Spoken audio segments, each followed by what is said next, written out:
The evening began like so many others, with the comforting smell of roasted meat drifting from the kitchen into the dining room, clinging to the curtains and mingling with the faint aroma of wine already poured into glasses. The plates were set carefully, one by one, the cutlery polished until it caught the light of the chandelier. It was a scene rehearsed countless times in my life, a ritual of love that had always meant something more than just food. For me, preparing that table was not simply a task, it was a declaration of devotion, a way of keeping the family together under the same roof, around the same meal. I placed the bread basket in the center, watching the steam rise, believing that bread shared was proof of unity. The children's laughter filled the air at first, a melody of innocence that eased my tired heart. They passed little jokes, knocked glasses against the table accidentally, and whispered secrets they thought no one else could hear. I smiled at them, grateful that such simple sounds could still warm me, reminding me that not everything had been lost to the years. I reached for a plate, scooping portions carefully, making sure no one was left waiting. It was a habit I had carried since their childhood, serving them before myself, as though the act of giving was the only way I could truly feel full. I could feel the eyes of the family on me, though not in a suspicious way, at least not yet. At first it was familiar, the way they waited for me to pass the dishes, to offer them what I had made. There is a rhythm in family dinners that only those who have lived them understand. The quiet choreography of hands passing plates, the murmurs of gratitude, the scraping of chairs against wooden floors. For decades, this rhythm had been my anchor, proof that despite everything, I belonged in the middle of that circle. As I moved around the table, I thought of the years when these gatherings were not simply obligations, but celebrations. Birthdays with cakes lopsided yet filled with joy. Holidays when the house smelled of cinnamon and cloves, when laughter bounced against the walls and lingered long after everyone had gone home. I thought of those nights when even quarrels ended with embraces, because blood, after all, was supposed to be stronger than bitterness. I clung to those memories like fragile glass, afraid they might slip from my hands and shatter. But beneath the polished silver and the practiced smiles, there was a tension. I felt it as clearly as one feels a draft of cold air in a sealed room. It slithered around the table, invisible but undeniable. My daughter's face was tight, her jaw clenched, her fingers drumming impatiently against the wood. I noticed it but chose to ignore it. I told myself it was nothing, that perhaps the day had been stressful, that her mood would soften once the children's laughter filled her ears. We mothers have that stubborn hope, the kind that convinces us that love can smooth over any sharp edge. I ladled soup into bowls, my hand steady though my heart had begun to tremble. The light caught in the surface of the broth, golden and warm, yet inside me there was a growing sense of unease, like a shadow that spreads before the storm arrives. I kept smiling, my lips almost aching with the effort. Every small detail mattered. The napkins folded neatly, the glasses filled just enough, the food seasoned with the patience of years spent in kitchens. If the table was beautiful, if the meal was generous, maybe it could remind them of who I was. Maybe it could remind them of the sacrifices hidden beneath each dish. As I placed a bowl in front of my eldest grandson, he looked at me briefly, then back at his mother. The glance was quick, almost imperceptible, but it pierced me. It was not the glance of a child waiting for more bread or dessert. It was the glance of someone checking for permission before showing affection. That single flicker of hesitation told me more than words could ever say. Something was shifting, and I was no longer standing on solid ground. I tried to push the thought away. I told another story, light-hearted and harmless, about when they were younger and spilled milk across the floor, about how clumsy they used to be. My laugh felt forced, but I delivered it anyway, because I knew laughter was the currency that kept the evening flowing. Yet even as I spoke, I could feel the silence around me thickening, settling heavily like fog. The children no longer giggled as loudly, and my daughter's eyes remained cold, unyielding. Every sound seemed amplified in that quiet, the clinking of a spoon against porcelain, the faint ticking of the clock on the wall, the sigh of someone shifting in their seat. These were ordinary sounds, but together they formed an atmosphere of waiting, as if everyone knew something was about to happen. I tried to convince myself I was imagining it, that the unease belonged only to me, that perhaps I was too tired, too sensitive, too eager to keep the peace. But the weight in the room could not be denied. I looked at my daughter again, searching her face for a trace of softness, of the little girl I once carried on my hip, who once held my hand tightly in crowded places and whispered secrets into my ear. What I found instead was a wall, built brick by brick, an expression that told me I was no longer the center of her world. That wall had been rising for years, perhaps, and I had been too blind or too hopeful to see it. The meal continued, but every bite I served seemed heavier than the last. My hands trembled just enough for me to notice, though I prayed no one else could see. My heart pounded, not with joy at being surrounded by family, but with the dread of knowing something fragile was about to break. The chandelier above cast shadows across the table, and for a moment it felt less like a warm gathering and more like the stage of a theater, each of us playing roles we did not fully understand. As I set the last dish down and took my seat, I tried to exhale, to allow myself a small moment of comfort in the ritual I had repeated for decades. Yet my body refused to relax. I sensed the air thickening further, as though the walls themselves leaned closer to hear what was about to unfold. The clinking of forks paused. The children quieted. My daughter straightened in her chair, her hand resting on the table like a warning, and in that breathless pause, I understood. The meal I had prepared with love, the table I had set with devotion, the laughter I had hoped would carry us through the night, all of it was only the prelude. Something was waiting to be spoken, something sharp and merciless, and once it emerged, there would be no turning back. The dinner had only just begun, but I could already feel the ground slipping from under me.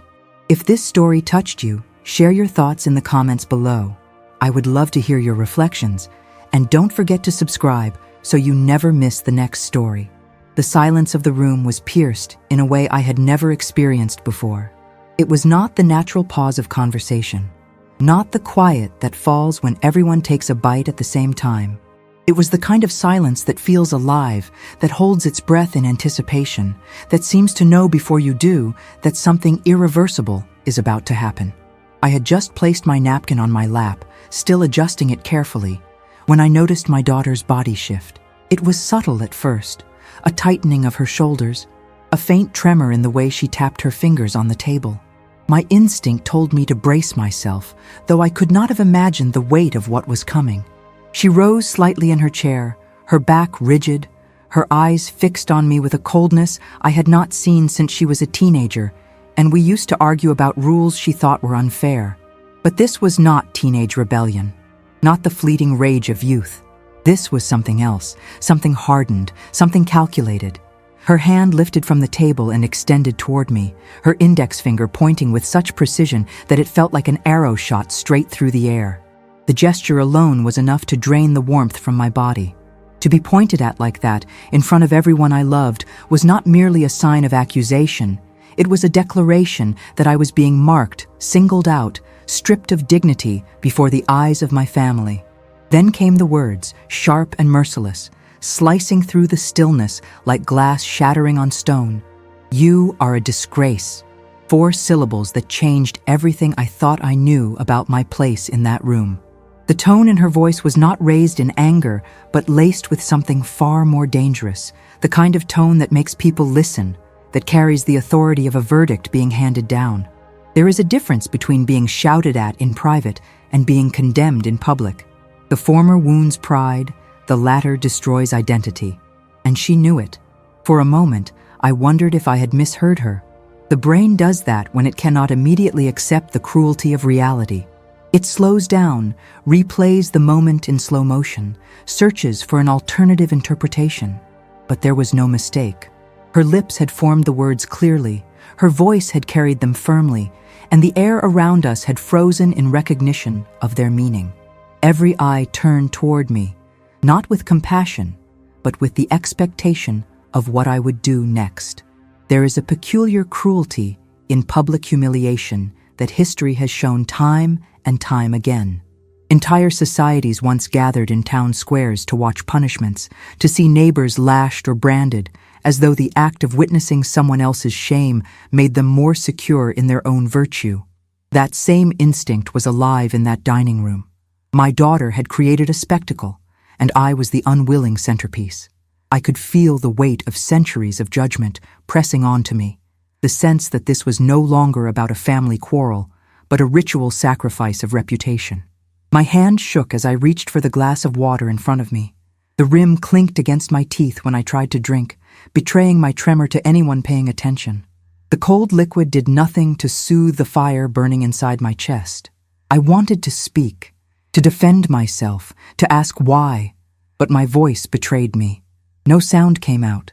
My throat felt locked, as though even my body refused to give me the chance to respond.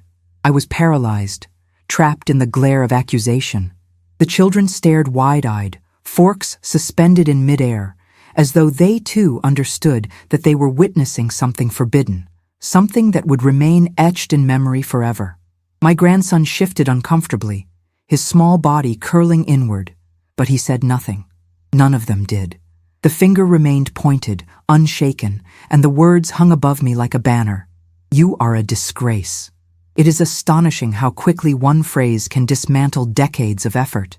I thought of the years I had spent crafting my identity as a mother, the countless sacrifices hidden in the folds of daily life, the missed meals, the extra shifts, the sleepless nights. I thought of how many times I had bent my back to lift what was too heavy for her, how often I had swallowed my own pain so she could stand tall. And yet, in that single moment, all of it was erased, replaced by the cruel simplicity of a label. Disgrace. That was what she wanted them to remember. Shame works like an infection. It spreads quickly, not only in the heart of the one who receives it, but also in the minds of those who witness it. I saw it begin to take hold around the table. Some averted their eyes as though to distance themselves from me.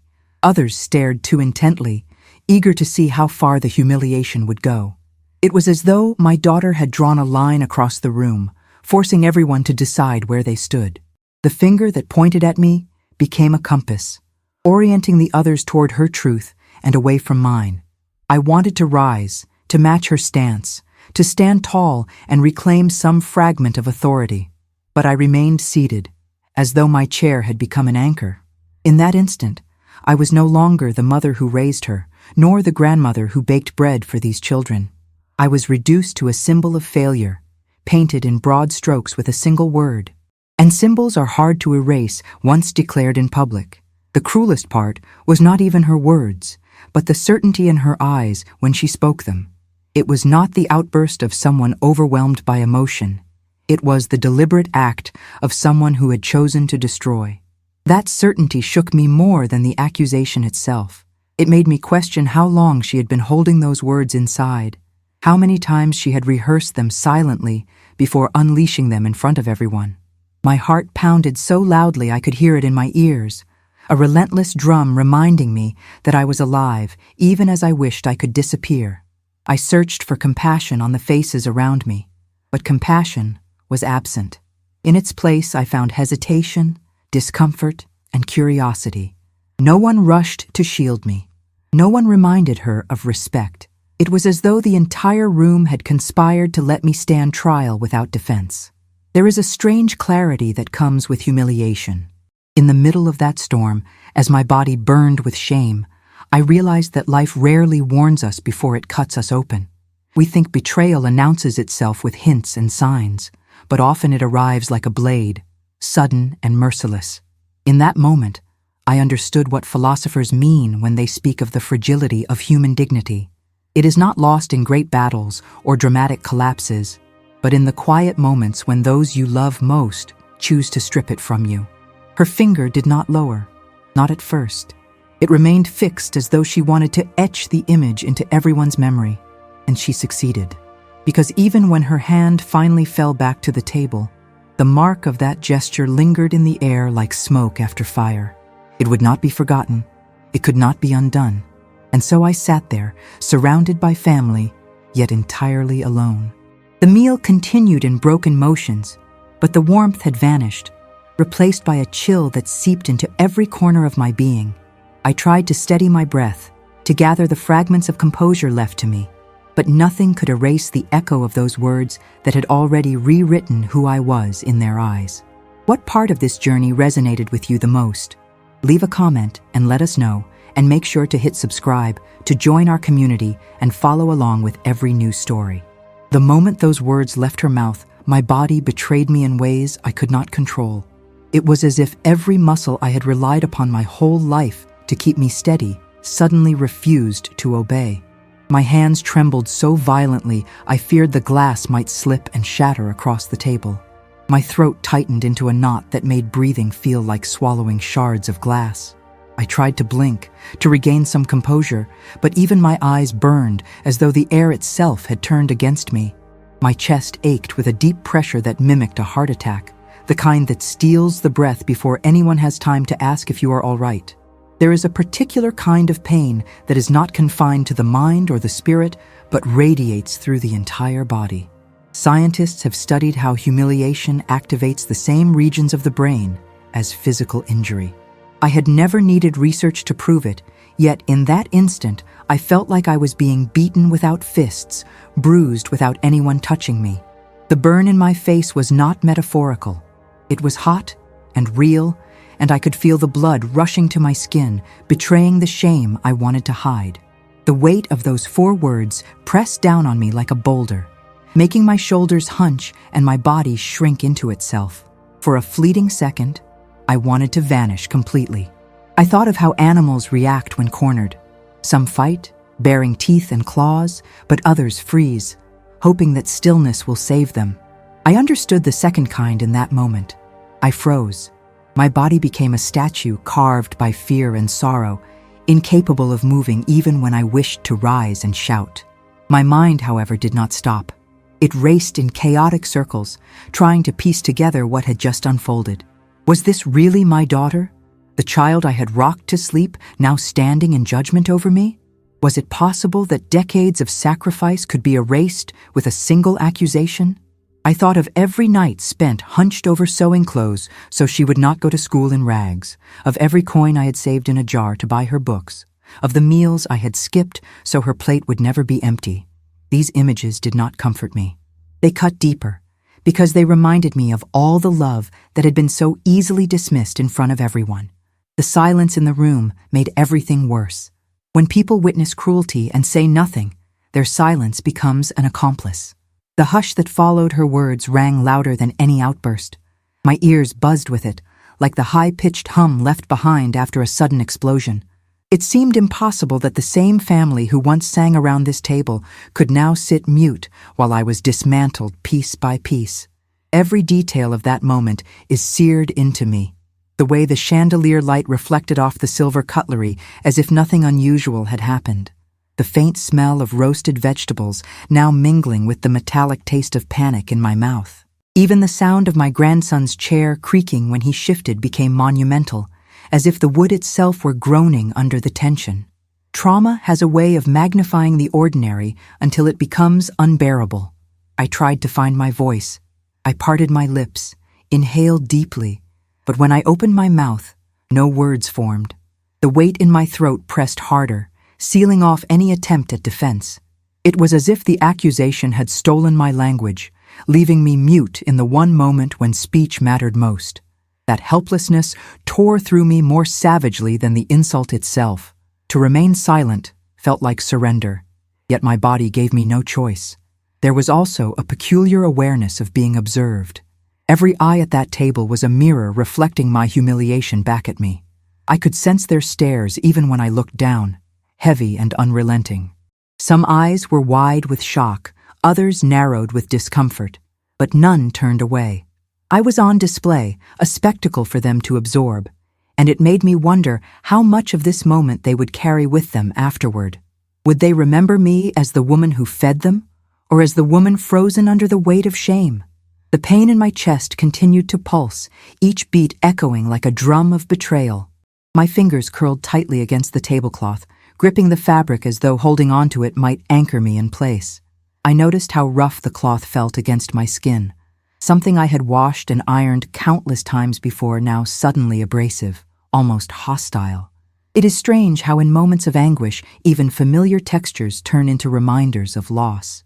Inside my mind, I begged for time to stop, for the clock on the wall to pause its ticking so I could gather my strength. But time does not listen to desperate hearts. It moved forward mercilessly, every second stretching my suffering longer, refusing to give me respite. I could hear the pendulum swing, marking the rhythm of my humiliation, indifferent to the collapse of my world.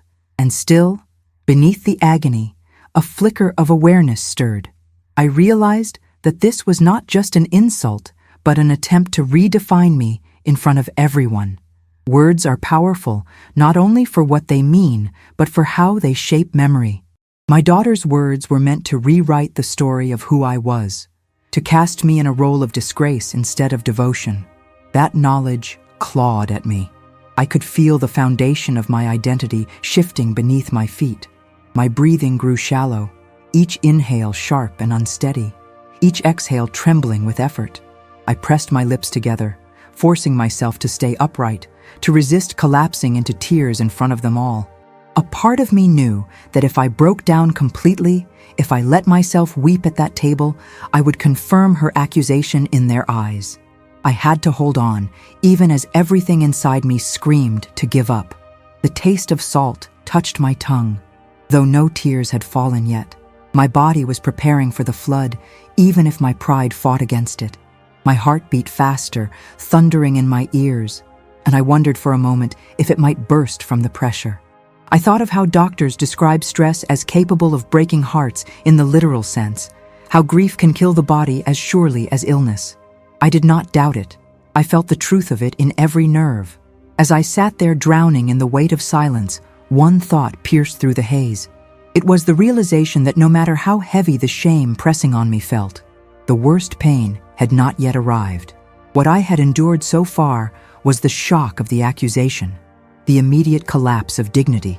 But I knew instinctively that the real wound would come from what followed, from the looks of the family, from the betrayal hidden in their silence, from the way my grandchildren's eyes would never see me the same again. That was the agony waiting just beyond this moment, and I felt it closing in like a shadow ready to consume everything I had left. I'd love to hear your perspective on this experience, so comment below with your thoughts and subscribe to the channel to stay connected and catch every upcoming story. I turned my head almost instinctively toward the youngest faces at the table, searching for a lifeline in their eyes, a fragment of tenderness that could anchor me. My grandchildren, the ones I had cradled in my arms, rocked to sleep, and spoiled with sweets when their parents looked away, sat frozen in their chairs. Their forks hung in midair, their lips parted but silent, their eyes shifting nervously between me and their mother. It was not curiosity in their gaze, nor the innocent confusion of children who do not understand adult quarrels. It was something far colder. It was hesitation. It was judgment being silently rehearsed. There is nothing more devastating for a grandmother than to realize that the bond built with patience and love can be rewritten in an instant by a single accusation. I remembered the afternoons when they used to run into my arms after school, shouting my name with laughter. I remembered brushing crumbs from their cheeks, bandaging scraped knees, and whispering bedtime stories until their eyelids gave up the fight. Every one of those memories flickered in my mind as I stared at their solemn expressions, and the contrast between then and now carved into me like a blade. The eldest grandson, once so quick to defend me in trivial squabbles, leaned back slightly in his chair, as if distance could protect him from being caught in the fire. His eyes carried a question he would never dare ask aloud. Could it be true? Could the woman who fed him, clothed him, and never let him go hungry truly be a disgrace? I saw the seed of doubt planting itself deep within him, and the sight hollowed me out. Children do not need evidence. They follow the emotional compass of their parents. And in that moment, their compass pointed against me. The younger ones looked even more conflicted, their small fingers fidgeting with napkins, their eyes darting between my face and their mother's outstretched hand. I knew what they were learning, and it terrified me. They were witnessing how authority works, how shame is assigned, how silence becomes complicity. These were lessons that would stay with them long after the plates were cleared. I wondered if one day, when they grew older, they would remember my humiliation as a warning or as justification for distance. It is strange how quickly children can adapt to new realities. Psychologists speak of how easily young minds rewire their loyalties, how survival in a family often means aligning with the strongest voice. My daughter's voice was strong, unyielding, while mine faltered in the silence of shock. I could already sense their allegiance shifting like sand beneath my feet. The laughter that once belonged to me, the warmth of their embraces, all of it threatened to vanish into the shadow of their mother's condemnation. I forced myself to smile at them, though my lips trembled. It was a desperate attempt to remind them of the love that had always defined our relationship, but the smile did not return.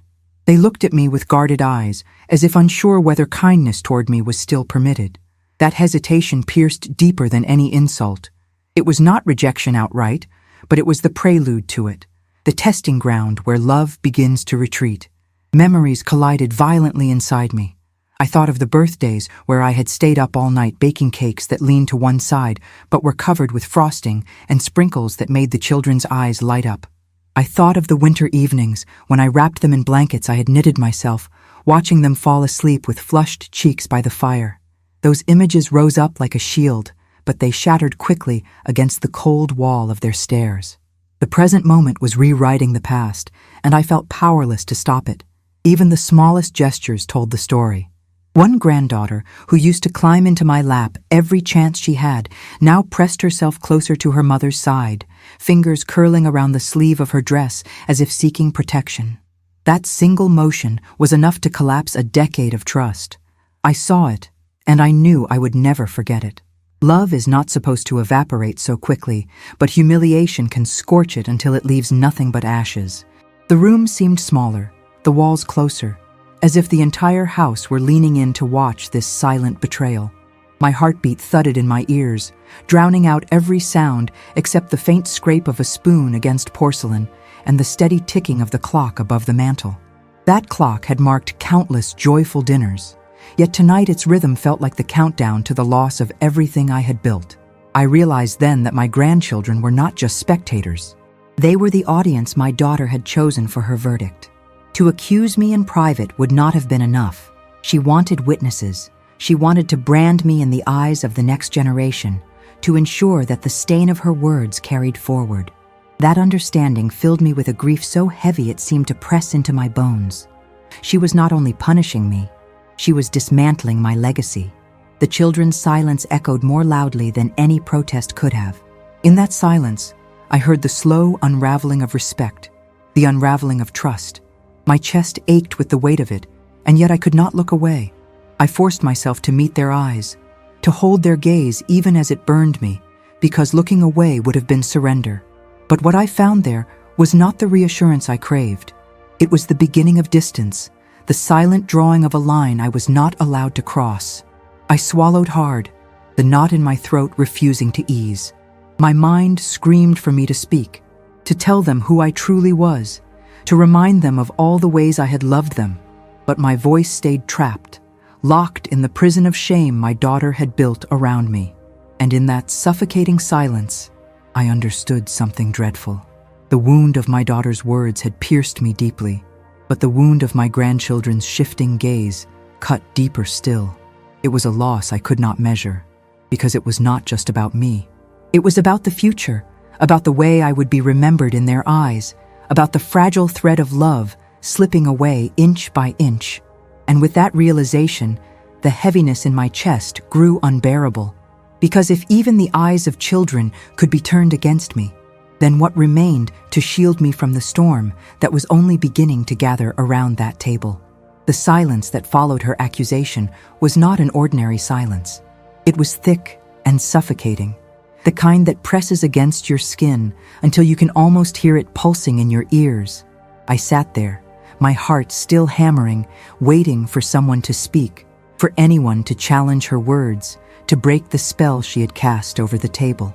I searched every face around me, desperate for a sign of loyalty, for a single voice that might rise in my defense. But what I found instead was a void. Their mouths stayed shut, their eyes darted away, their bodies stiffened into postures of retreat. No one dared intervene. It is strange how silence can wound more deeply than the sharpest insult. A word can sting, yes, but silence confirms it, endorses it, carves it into stone. In that moment, my daughter's accusation ceased to be hers alone. The quiet that followed turned it into a collective judgment. The room itself seemed to agree with her. I could feel the betrayal crawling across my skin, chilling me in ways I had never known before. My sons avoided my eyes, staring instead at their plates, pushing food around with their forks as though rearranging carrots and potatoes could distract them from the brutality unfolding before them. My nieces and nephews, who once begged me for advice or ran to me with their secrets, sat paralyzed, their discomfort betraying their cowardice.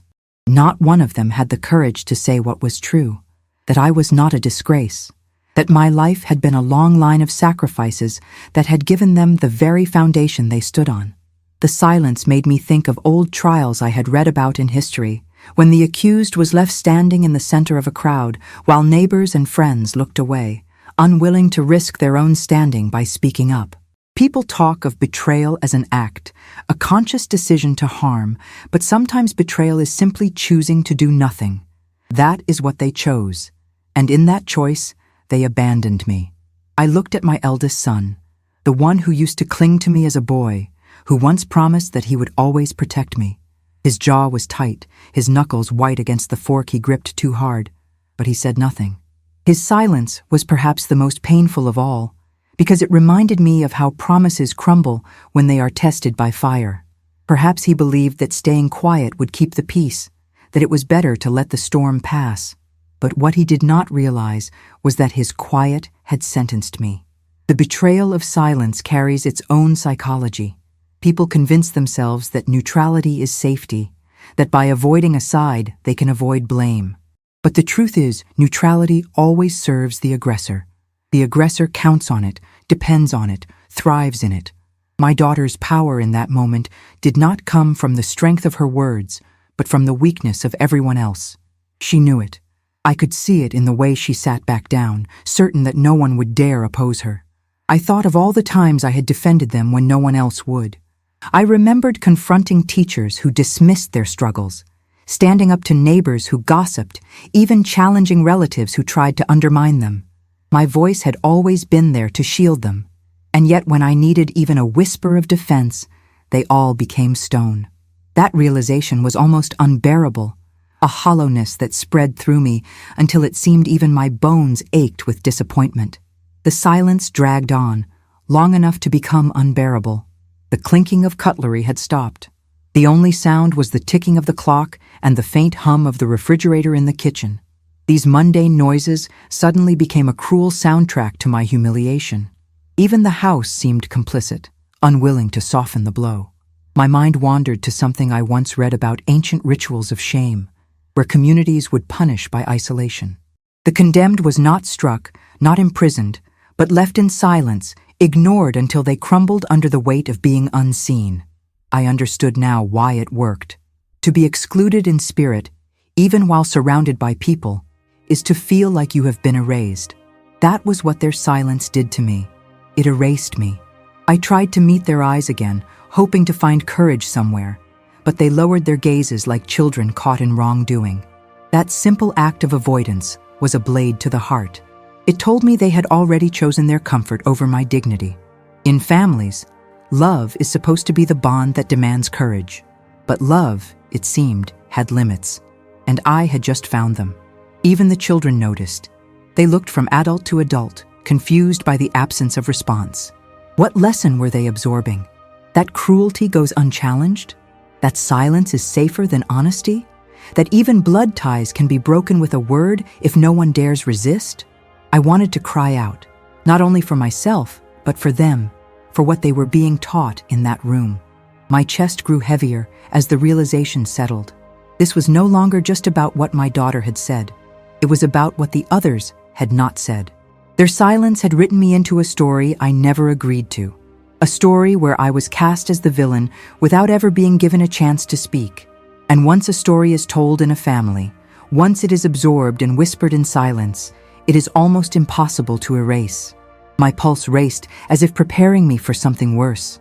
My hands gripped the edge of the table, steadying myself against the crushing weight of abandonment. I felt like a woman standing at the edge of a cliff with the people I loved most watching me fall, refusing to reach out a hand. And in their refusal, they made the fall inevitable. The silence lingered until it felt eternal. It was not only the absence of words, but the presence of cowardice, the thick fog of fear and complicity that spread over the table like poison. And as I sat there, staring at faces that refused to meet mine, I understood with a clarity that chilled me. The wound my daughter inflicted with her words was deep, but the wound carved by their silence would scar me forever. As the silence wrapped around me like chains, I felt my mind escape backward, racing into memories I had not summoned in years. It is strange how the human heart responds to cruelty by reaching instinctively for proof of its own goodness, as if by remembering the sacrifices of the past, we might justify our worth in the present. I sat at that table, accused and abandoned. Yet inside I was back in dim kitchens and sleepless nights, back in the moments where my love had been so constant, it should have been unforgettable. I saw myself younger, bent over a sewing machine with dim light flickering on the fabric, stitching late into the night so that my daughter would have a dress she could be proud of at school. I remembered the sting in my fingers from needles pricking my skin and the quiet satisfaction when she twirled in the finished garment, her face radiant with joy. That joy had been my reward. I had thought then that such moments built unbreakable bonds. Now I understood how fragile they truly were. I thought of the mornings when I woke before dawn, my body aching, to prepare her breakfast before she left for class.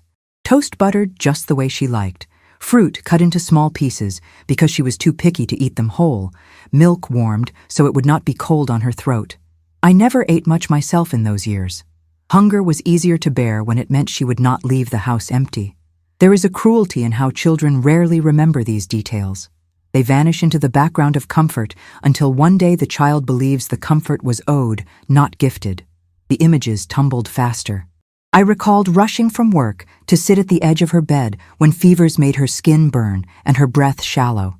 I remembered counting coins in the dark, trying to stretch them far enough for medicine and still leaving something for food. My love was not poetic then. It was survival. It was the stubborn act of keeping her alive and safe when the world seemed determined to grind us down. Yet at this table, all of that labor had been erased with a single word. I could not stop the flood of memory. I remembered standing in the rain waiting for her outside her school because she hated walking home alone. My clothes would cling to me, soaked and heavy, but when she saw me, she always smiled, and that smile made the water dripping down my back feel like nothing. Love thrives in such moments, in the willingness to suffer small discomforts so a child never has to. That was the kind of love I gave her, the kind of love I thought would never be questioned. There were larger sacrifices too. The job offers I turned down because they required travel that would keep me away from her. The dreams I quietly buried so she could pursue hers. I once dreamed of becoming a teacher, of standing in classrooms with chalk in my hands, but those dreams gave way to factory shifts and weary evenings because money for her books mattered more. At the time, I believed such choices proved devotion. Now, sitting at that table, I felt foolish for having assumed that devotion guaranteed gratitude. My hands clenched in my lap as the memories grew sharper. I remembered walking miles to save bus fare so she could afford shoes that would not embarrass her in front of classmates. I remembered patching those same shoes when the soles wore thin, trying to hide the repairs so she would not feel less than the others. How many mothers across history have done the same, bending their own needs until they nearly break? And how many of them have sat years later, as I was sitting now, faced with the chilling truth that their sacrifices could be forgotten in an instant? The human brain has a cruel way of pairing memories with emotion. As I remembered these sacrifices, I did not feel pride. I felt grief that every sleepless night, every missed meal, every abandoned dream now hung invisible in the air while my daughter's accusation lingered like smoke. No one around the table knew these details.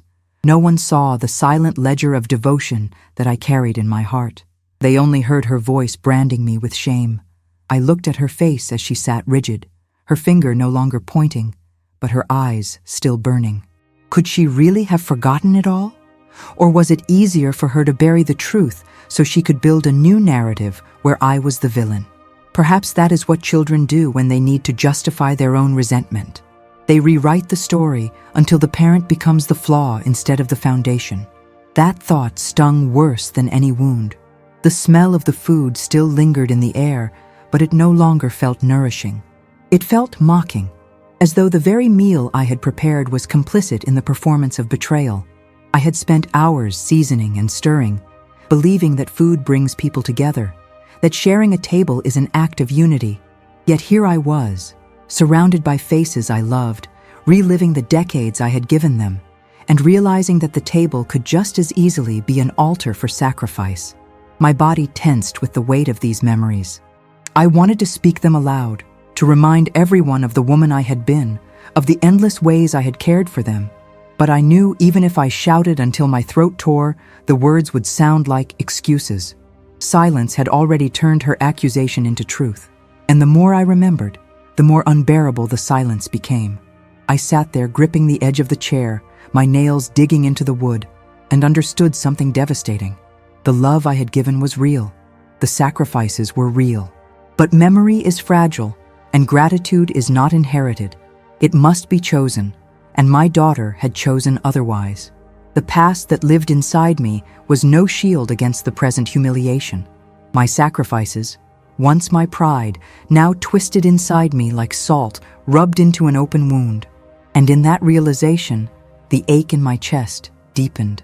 Because if even the years of devotion could be erased so quickly, then perhaps nothing I had done would protect me from what else might follow. There is a cruelty in ingratitude that cuts deeper than any blade, because it is not the strike of an enemy, but the wound delivered by the very hands you once held and nurtured. As I sat there, memories of my sacrifices still swirling in my chest, the realization struck me with merciless clarity. All of it had been forgotten. Every hour spent nursing her when she was sick, every coin saved to put food on her plate, every sleepless night spent praying she would find her way in the world. Erased, as if my love had never existed. The word she hurled at me was not only an insult, it was a knife twisted with the poison of ingratitude, a toxin that spread quickly and left no part of me untouched. Ingratitude is not passive, though many believe it is simply the absence of thanks. No, it is active destruction. It dismantles the meaning of sacrifice and mocks the idea that devotion guarantees respect. I had believed for so long that love was a ledger, that every act of care was a deposit that would one day be remembered with tenderness. Yet in that moment, I discovered the truth that countless parents have discovered before me. The ledger can be burned in an instant, the ink of love washed away by the acid of resentment. I thought of how history is filled with tales of kings overthrown not by foreign invaders, but by the very people they had fed and sheltered. The Roman emperor who gifted bread to the crowds only to be assassinated by his closest allies. The monarchs who built kingdoms for their heirs only to be betrayed by the children meant to continue their legacy. Betrayal, I realized, is not rare. It is woven into the fabric of human relationships, repeated generation after generation. What shocked me was not that it happened, but that it had found its way to me, inside the walls of my own home, in the mouth of my own blood. The pain of her words sat in me like an iron weight. My chest burned with the humiliation of being condemned so publicly, but deeper still was the agony of seeing love transformed into something disposable. The food on the table tasted of ashes in my mouth. Even the warm glow of the chandelier above seemed cruel, casting too much light on a scene I wished could be hidden. I wanted darkness. I wanted the shadows to swallow me whole. But the light insisted on exposing me, forcing me to sit in the glare of my disgrace. The faces around me were silent, and yet in their silence they confirmed the wound. It is remarkable how quickly people adopt a new truth when it is convenient. A single accusation, a single label, and suddenly they begin to rearrange their memories to fit the story. They forget the laughter, the holidays, the times you held the family together with nothing but willpower. They replace it with suspicion, rewriting history so that your flaws become the defining narrative. I could feel it happening in that very moment. The family that once saw me as the pillar of stability now regarded me as the crack in the foundation. My heart ached not only for myself, but for the pattern I knew would repeat, for I understood something chilling as I sat in the silence of their complicity. Those who learn ingratitude often pass it down like an inheritance. My grandchildren, watching this unfold, were being taught that devotion is disposable, that loyalty is optional, that respect can be withdrawn without remorse. What they absorbed at that table would one day color the way they treated their own parents. It was not only my heart that was breaking. It was the chain of love meant to link generations together. The feeling inside me was not only grief, but also a strange, physical sensation, as if my body itself resisted the betrayal.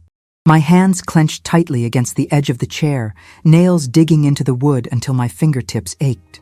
My stomach churned violently, and I thought I might be sick from the sheer force of emotion. Medical studies often speak of the physical impact of rejection, how it floods the body with stress hormones, weakening the heart, clouding the mind. I felt every one of those effects in real time. It was not abstract. It was survival turning against me.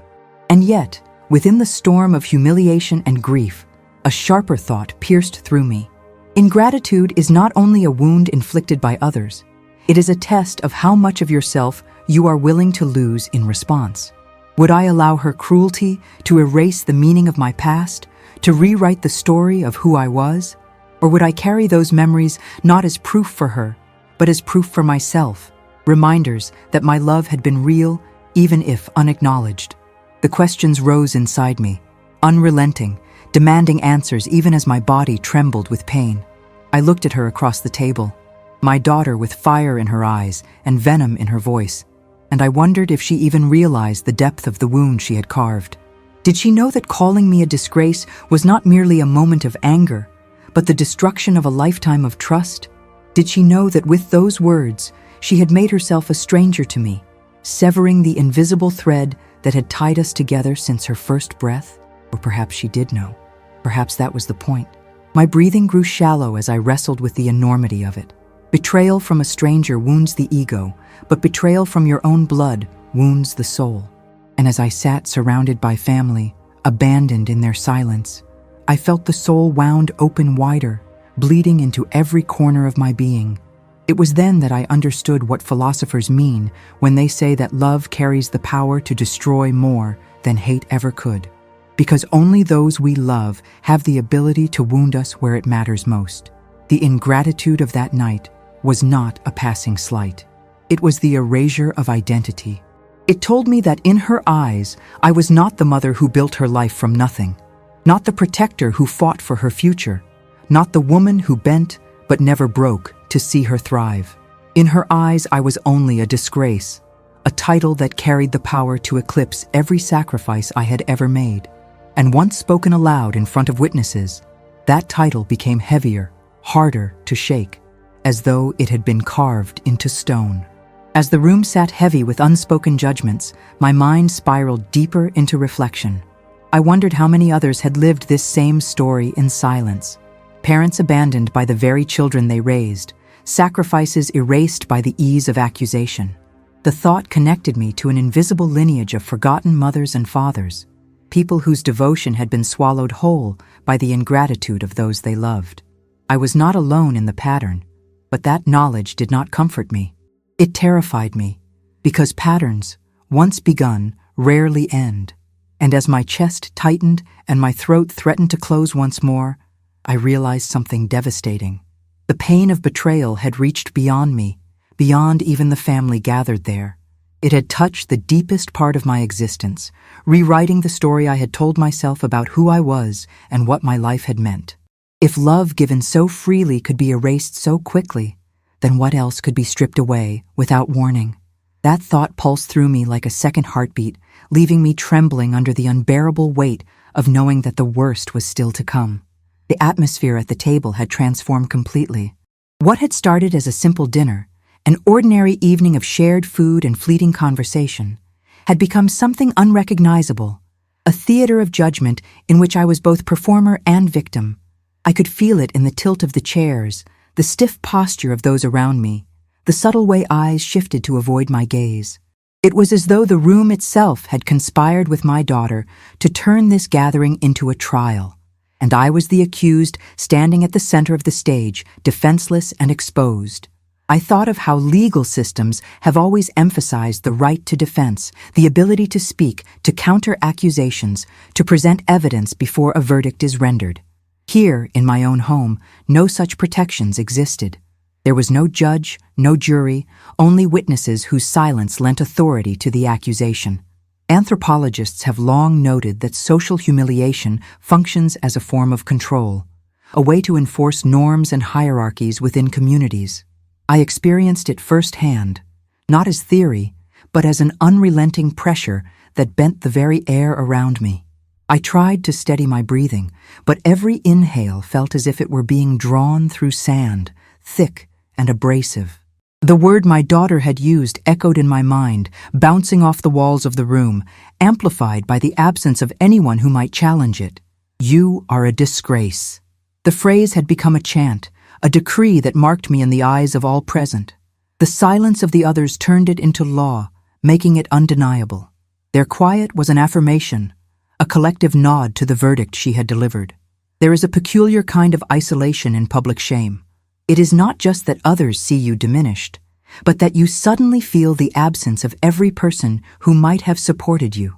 Friends, family, neighbors, those who should have spoken a word, offered a gesture, or even a simple glance of compassion, were nowhere to be found. I realized that abandonment could be more painful than insult, that the failure of those who should have defended you compounds the original harm. I observed each family member in turn, cataloging their reactions as if they were pieces of evidence. My eldest son had lowered his gaze, his jaw tight, as if trying to suppress recognition of the unfolding reality.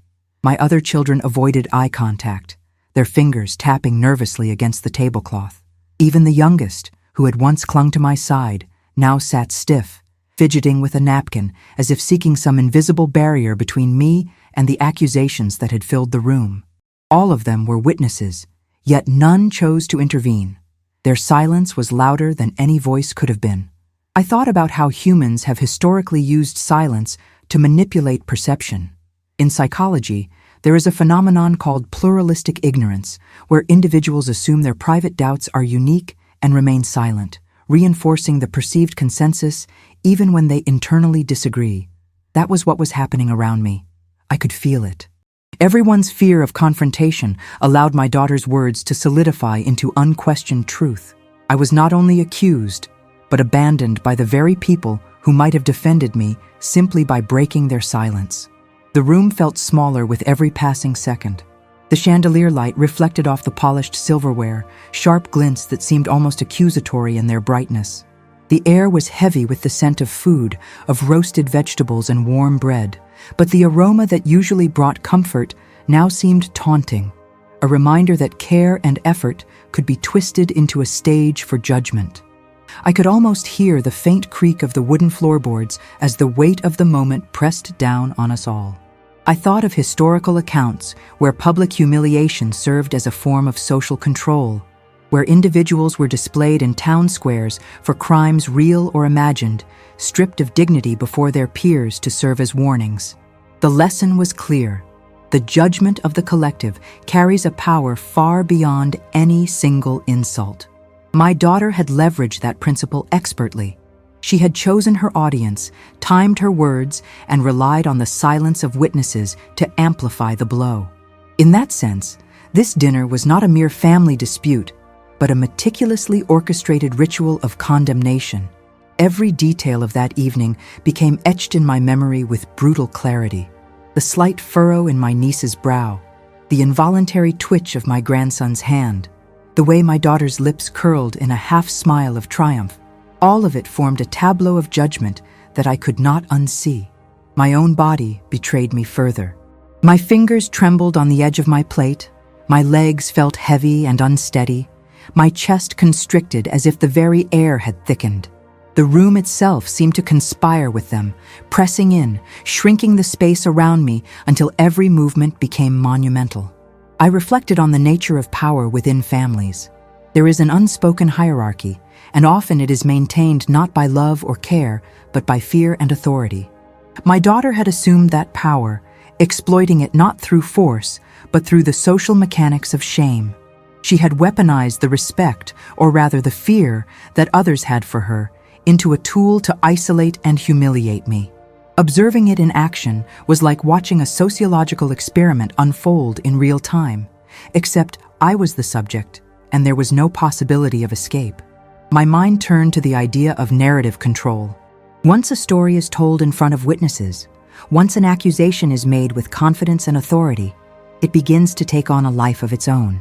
Collective memory tends to favor the loudest, most certain version of events.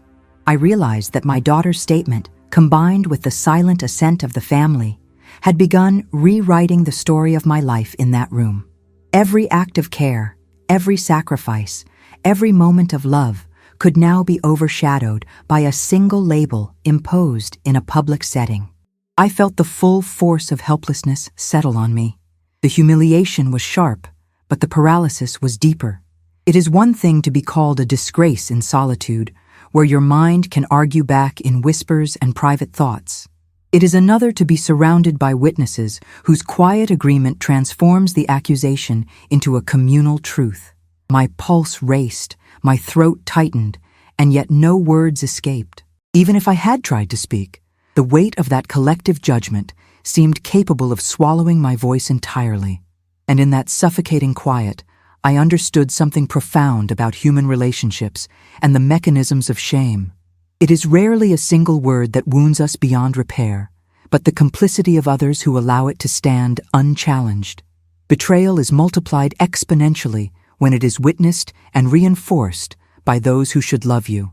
At that moment, I was not only a victim of my daughter's cruelty, I was the subject of a communal experiment in humiliation, and every detail, every silent glance, every stiff posture became another layer of my sentence. The room, the table, the family itself had become a courtroom. I was the accused, my daughter the accuser, and everyone else the jury. There was no gavel, no judge, no chance for appeal.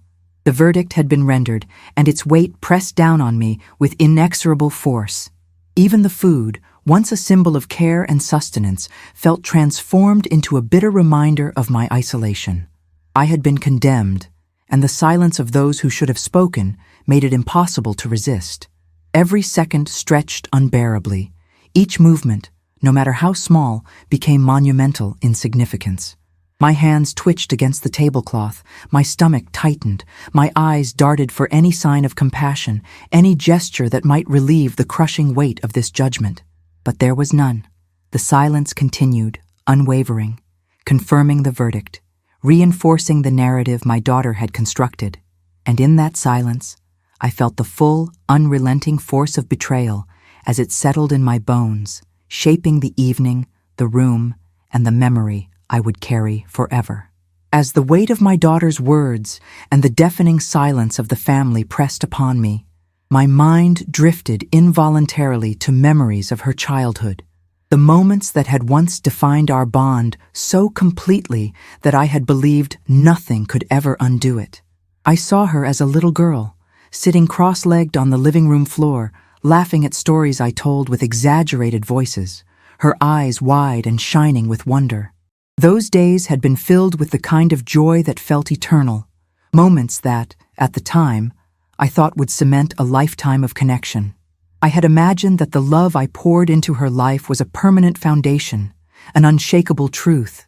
I remembered the endless games, the quiet afternoons of shared secrets and whispered confessions. She had once climbed into my lap, small arms wrapped tightly around my neck, seeking comfort from the world and giving it back with trust and affection that felt sacred. Every scrape, every tear, every anxious night had been met with patience, with a determination to protect and guide her.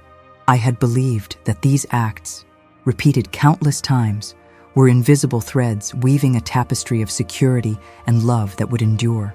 Now, sitting at that table, I realized how fragile even the strongest threads could be when exposed to the sharp edge of cruelty. The contrast between those memories and the current scene was brutal. The little girl who once clutched my hand in the supermarket, refusing to let go no matter how impatient I felt, had transformed into a woman whose eyes no longer searched for connection, but for control. The woman who once sought comfort in my embrace now used my history against me, wielding familiarity like a weapon. It was an irony so deep and painful that it threatened to overwhelm me entirely, making the room seem simultaneously familiar and alien.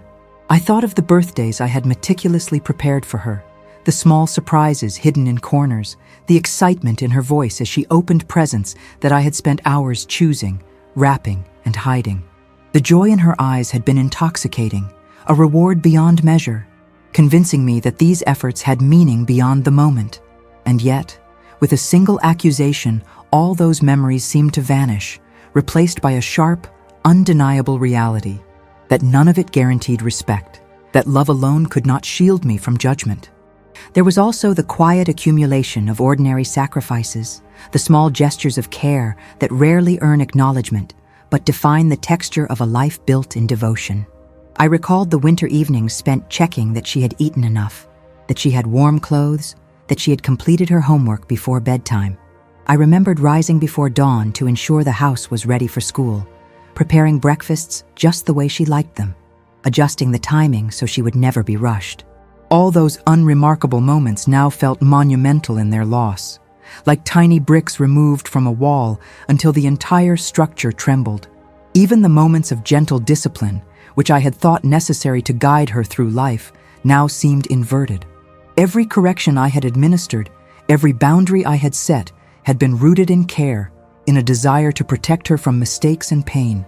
And yet she seemed to interpret those lessons as evidence of oppression, as reasons to distance herself from me, as tools to assert superiority over a parent who had only ever sought her well-being. That inversion twisted the memories into something foreign, a reflection of love turned into grievance. I recalled the holidays, when the house had been filled with warmth, laughter, and smells that clung to the walls long after the guests had left.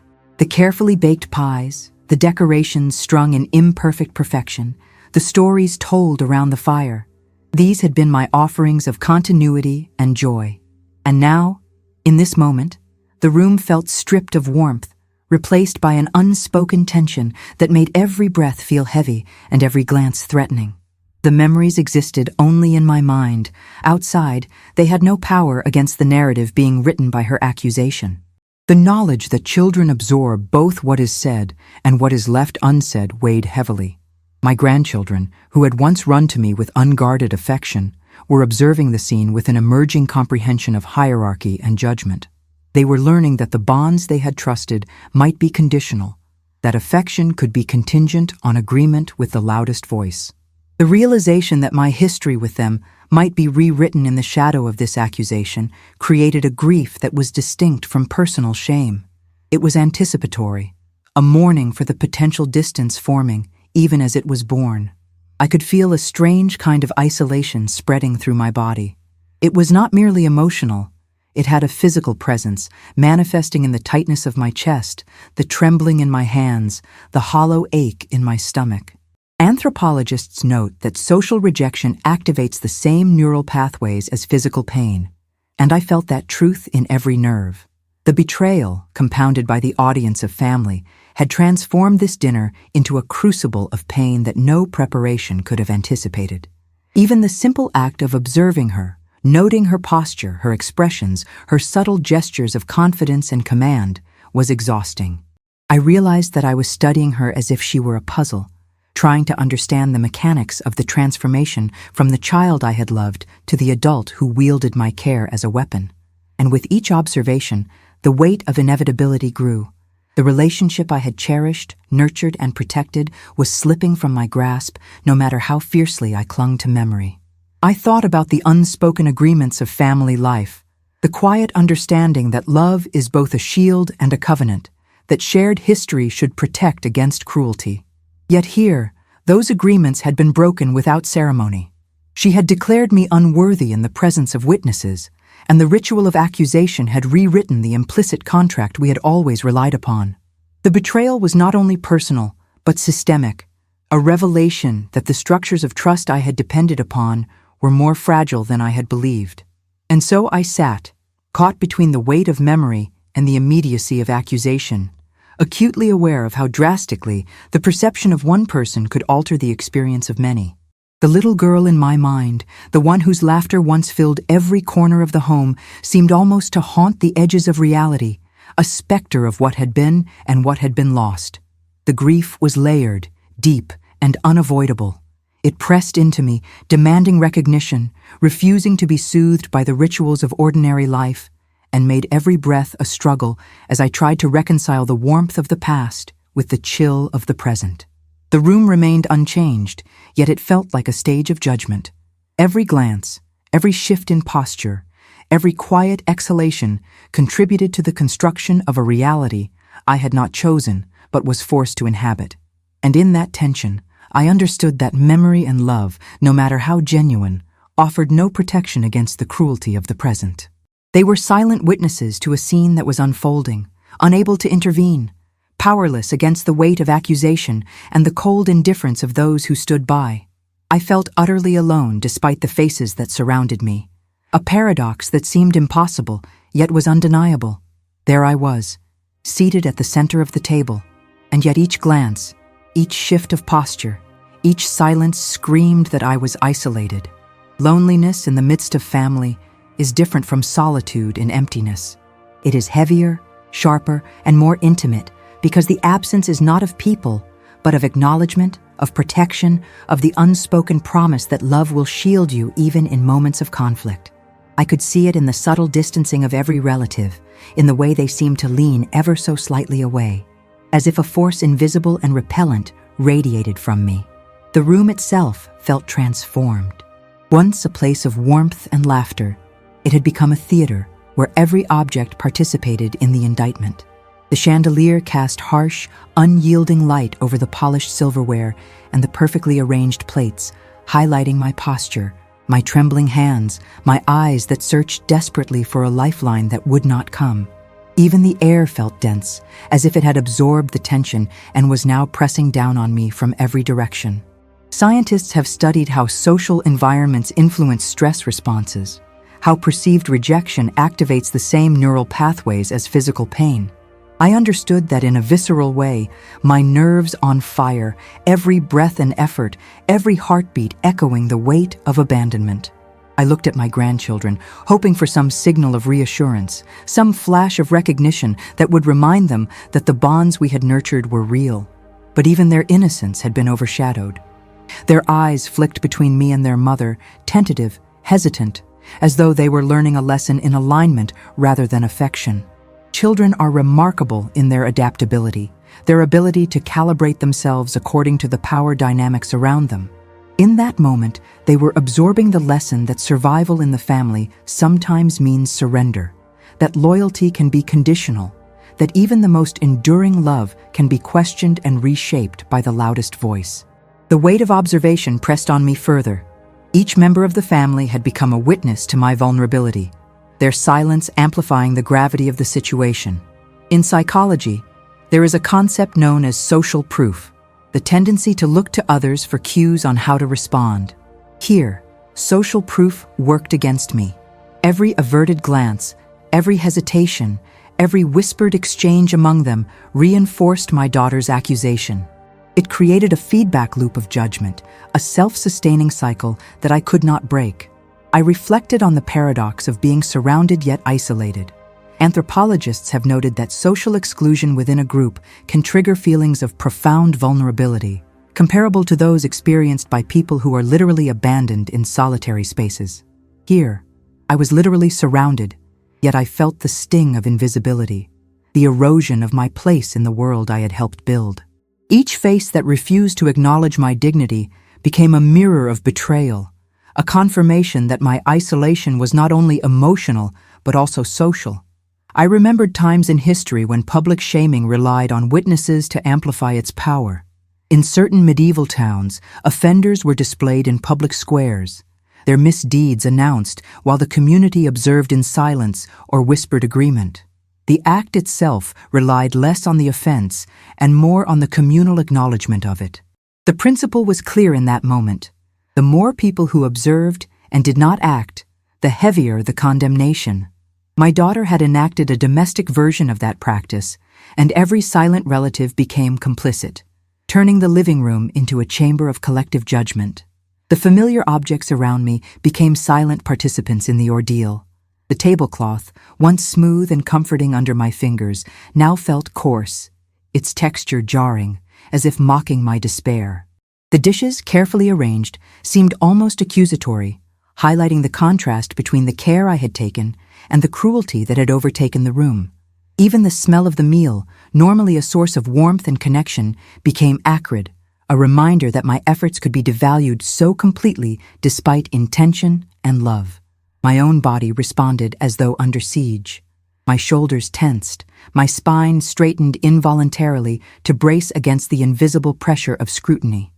The adrenaline coursing through me made my stomach churn, a visceral response to the perceived threat of social judgment. Studies show that social pain can trigger physiological responses identical to physical trauma, and I felt every one of them with brutal clarity. My hands gripped the edges of the table, white-knuckled, trying to anchor myself as the isolation closed in. I searched for some narrative to cling to, some reasoning that could make sense of this night. I thought of the countless sacrifices I had made, the quiet hours devoted to their upbringing, the acts of care that had gone unnoticed. I tried to remind myself that love had been real, that my history with these people was filled with tangible proof of devotion. But the room's atmosphere, the sharp silence, the subtle body language of those around me, all conspired to negate every comforting thought. It was as though memory and reality had collided, leaving me stranded in a void where intention no longer mattered. The realization hit that this kind of loneliness is uniquely corrosive because it is relational. It is not simply the absence of companionship, but the presence of people who should know better, who should offer reassurance, who should act as buffers between harm and the heart. Their failure magnifies the pain, transforming personal injury into communal indictment. I felt this fully, every glance confirming my solitude, every breath heavy with the weight of shared silence. Even the children's minor movements became loaded with significance. The slight turning of a head, the nervous adjustment of a napkin, the subtle shifts in posture. These were not meaningless gestures. Each reflected the tension in the room, each revealed their learning of a cruel lesson. That power and authority could override affection, that compliance often replaced empathy, that silence could serve as consent to cruelty. I felt their comprehension like a cold wind across my skin, chilling me further in an already freezing emotional landscape. The internal dialogue that arose in response to this loneliness was relentless. I questioned my own worth, my place in the family, the meaning of decades of labor and love. If those closest to me could turn away, what was left to hold on to? Yet somewhere beneath the terror and grief, a small clarity emerged. This was not a reflection of the reality of my love or my devotion, but a reflection of choices made by others. Their silence, while painful, revealed truths about their values, their fears, and the fragility of their own empathy. Even so, the physical sensation of being alone in a crowd pressed down on me.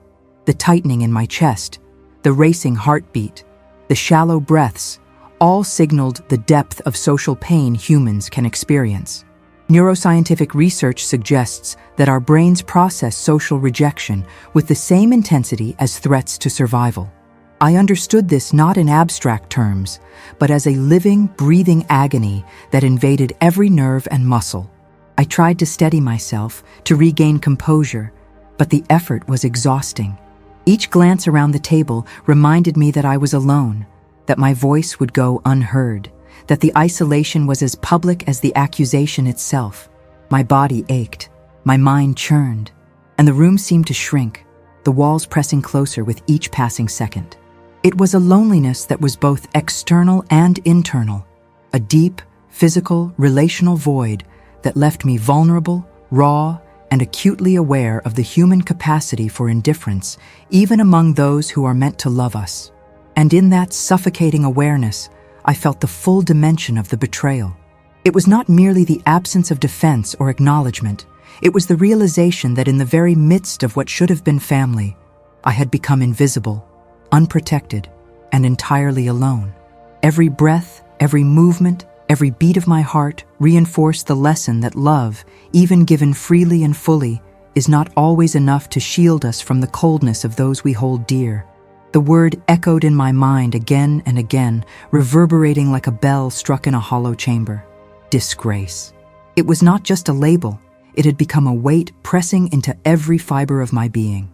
I could feel it in my chest, a dull ache that seemed to stretch across my ribs, in my stomach, twisting every thought into knots, in my limbs, tense and rigid from the invisible burden of judgment. What was worse was not the word itself, but the knowledge that it was being received, believed, and silently endorsed by everyone present. The accusation had transcended speech. It had taken on a life of its own, shaping the very perception of my existence in that room. I tried to remind myself that the word did not define me. I had spent decades building a life grounded in love and care, pouring myself into every act of kindness, every sacrifice, every long night spent worrying, feeding, and nurturing. Yet the paradox of human perception became painfully clear. An accusation, especially when whispered or declared in the presence of witnesses, can erase years of evidence in an instant. Cognitive psychologists have shown that people tend to anchor on the most recent or most emotionally charged information, allowing it to overshadow context, history, or prior knowledge. That was happening now. The word, brief and devastating, anchored itself as the central truth, making all the proof of my devotion invisible. I felt my hands tremble beneath the table, fingers curling tightly around the edges as though they could anchor me against the tide of humiliation. My voice, already fragile from the shock and grief, felt trapped, imprisoned within my chest. There was a strange terror in not being able to speak, not because words might have changed their minds, but because I had no way to transmit the reality of who I was. Silence had become the amplifier of her accusation. Even the faintest whisper in my defense would likely be dismissed or ignored, lost beneath the weight of her certainty and the tacit compliance of the rest.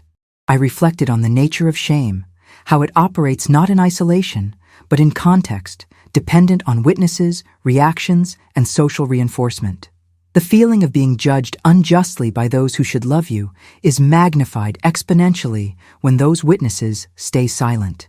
Anthropologists studying communal shaming rituals note that public humiliation binds the audience together even as it isolates the victim, creating a strange unity among observers while severing the individual from their social foundation.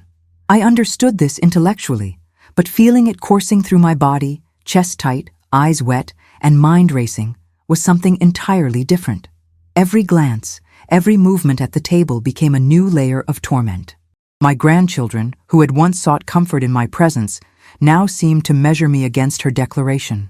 Even the smallest gestures, a shift in posture, a nervous hand movement, a slight flinch, felt like confirmation of the new narrative being imposed.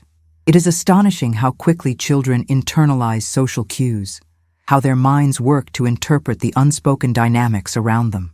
In that moment, I realized that not only had my dignity been questioned, but my history and legacy were being reinterpreted by the youngest members of the family. The juxtaposition between memory and present reality pressed heavily on me. I recalled the countless nights spent soothing her fears, the mornings spent ensuring she had breakfast, the weeks sacrificed to cover gaps in her life when circumstances threatened her well-being. These memories, once sources of pride and evidence of maternal devotion, now felt like cruel contrasts, highlighting the injustice of the moment. Neuropsychologists have found that the brain often amplifies emotionally charged memories when under stress, and I could feel that amplification painfully, each recollection sharpened against the dull ache of humiliation.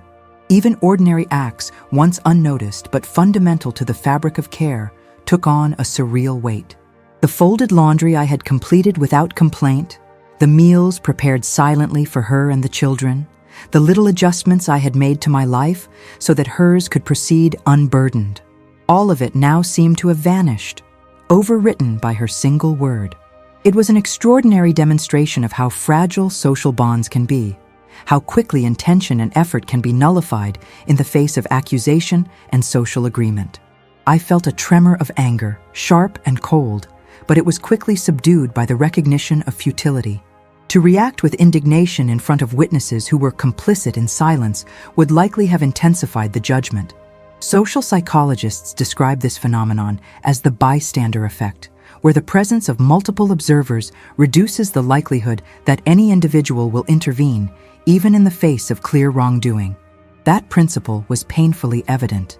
The room had become a network of passive complicity, each silent person reinforcing the verdict, leaving me powerless to reclaim my narrative. Even as I grappled with the injustice, there was a subtle but undeniable introspection. I thought about the ways in which humans are vulnerable to perception, how easily identity can be reshaped by external evaluation. My daughter's words had become a lens through which everyone present now interpreted my entire existence, and even my own perception of self began to feel fragile, destabilized by their collective assent. Philosophers have long warned of the corrosive power of social judgment on the psyche, and I experienced it viscerally. The feeling of being rewritten, redefined, and constrained by the silent agreement of others. The physical sensations of shame and helplessness were compounded by a surreal awareness of time. Each second seemed both infinitely long and unbearably fleeting. I felt every heartbeat echoing through my chest, each one a reminder of my vulnerability, each one an amplification of my isolation. Researchers studying acute stress responses note that heightened emotional states distort time perception, making moments of crisis feel suspended yet urgent. That was precisely how the dinner seemed to stretch, each breath heavy, each second sharp, the sequence of events magnified in its cruelty. I reflected on how humans internalize labels, how a single word can overwrite years of proof and effort. Social cognition studies show that once a negative label is associated with a person, confirmation bias leads observers to reinterpret previous actions to align with that label. I felt that phenomenon in real time. Every meal prepared, every comforting word spoken, every act of care was being reframed through the lens of disgrace. My history, my sacrifices, and my love were suddenly subject to reinterpretation, judged not by the reality of my intentions, but by the narrative she had imposed. The air in the room felt thick with anticipation, as if waiting for the next move, the next declaration, the next reinforcement of the verdict. I could feel the gravity of the collective perception bearing down on me, the unyielding weight of social judgment pressing into every nerve. My body was tense, my mind racing, my thoughts spinning in spirals of grief and disbelief. Every muscle, every breath, every heartbeat seemed to register the intensity of the relational betrayal. Even my inner dialogue was affected. I questioned not only their judgment, but my own memory, my own worth, the very meaning of decades spent in service of love and family. The mind has a way of replaying events with cruel amplification under stress, magnifying perceived failures while shrinking evidence of virtue. I could feel the replay intensify the emotional pain, making the moment feel both eternal and immediate. Every glance, every silence, every minor gesture became a validation of my internalized sense of disgrace, a confirmation that the verdict had been sealed not only by her words, but by the absence of defense. In that oppressive environment, I understood something fundamental about human relationships. Social bonds are simultaneously fragile and powerful, and the most devastating wounds are inflicted not merely by insult, but by the complicity of those who witness and do nothing. The word disgrace had transformed into an unbreakable reality because no one, not a single person at the table, intervened to challenge it. Their silence was a force unto itself, an echo that confirmed and amplified the original injury. And as I sat there, every nerve and sinew straining under the pressure, I realized that the wound I bore was no longer solely personal. It had expanded to encompass my role within the family, the memory of my care, and the trust that I had believed indestructible. The word alone could not have done this, but the silence surrounding it transformed a simple accusation into a monumental fracture in the fabric of relationships, leaving me suspended between the past I had lived and the present I could not change. I took a deep, uneven breath, feeling the weight of the evening pressing into every corner of my body, and slowly began to realize that the moment of humiliation, the sting of betrayal, and the silence that had surrounded me could not erase the truth of who I was. Every act of love I had given, every sacrifice I had made, every sleepless night spent worrying, teaching, and guiding my family remained intact within me. They were my proof, my enduring record, impervious to the judgment cast by words or silence. In the quiet, I began to feel a small but unmistakable flicker of strength, like embers glowing under ashes, waiting for air to bring them to flame. I realized that dignity cannot always be conferred by others. Sometimes it must be reclaimed from within, piece by piece, through quiet affirmation of the life you have built, the love you have given, and the courage it has taken to survive every moment.